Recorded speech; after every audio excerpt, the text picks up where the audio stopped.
জয়গুরু, সুপ্রভাত, হরি ওম। ওম অখণ্ড সংহিতা বা অখণ্ড মণ্ডলেশ্বর শ্রী শ্রীমৎ স্বামী স্বরূপানন্দ পরমহংসদেবের অমৃতময় উপদেশ বাণী, ত্রয়োদশ খণ্ড। অহমিকা বর্জিত দান। সেবা করিব, কিন্তু অহমিকা রাখিব না। এইরূপ সেবক জগতে কয়জন? অধিকাংশ দাতার দানই তো অহংকারের পূজা।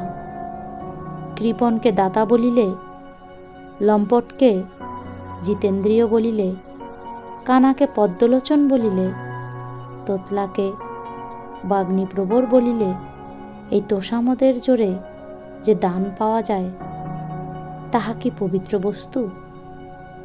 নিজের নাম গোত্রের পরিচয় রাখিব না। কর্মীরা কর্ম করিয়া যান, আমি নিজেকে অলক্ষ্যে রাখিয়া তাহাদের হস্তে ছাড়িয়া দিব। পত্রিকায় নাম উঠিল কি না, বার্ষিক কার্য বিবরণীতে আমার এই দানের কথা মুদ্রিত হইল কি না, সেই সকল বিষয় নিরপেক্ষ উদাসীন থাকিব। যাহা দিয়াছি তাহা পুনরায় তুলিয়া আনিবার জন্য ফন্দি ফিকির খুঁজিব না। সৎপাত্রে দিলেও দিয়াছি, অসৎ পাত্রে দিলেও দিয়াছি। দান করিয়া মনে আর অনুতাপের লেশমাত্র রাখিব না। আমার দানের কোনো সাক্ষী থাকিবে না, কেবল জানিব আমি, আর জানিবে আমার বিমল আত্মপ্রসাদ। এইরূপ পবিত্র ভাব লইয়া দান কি করিবে তাহারা?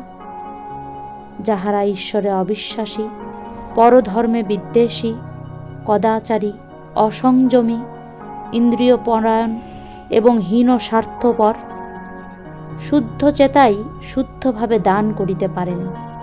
অপরে খাঁটি সোনা দিবার সময়ও তাহাতে একটু শুকুরি বিষ্ঠা মাখিয়া দেন।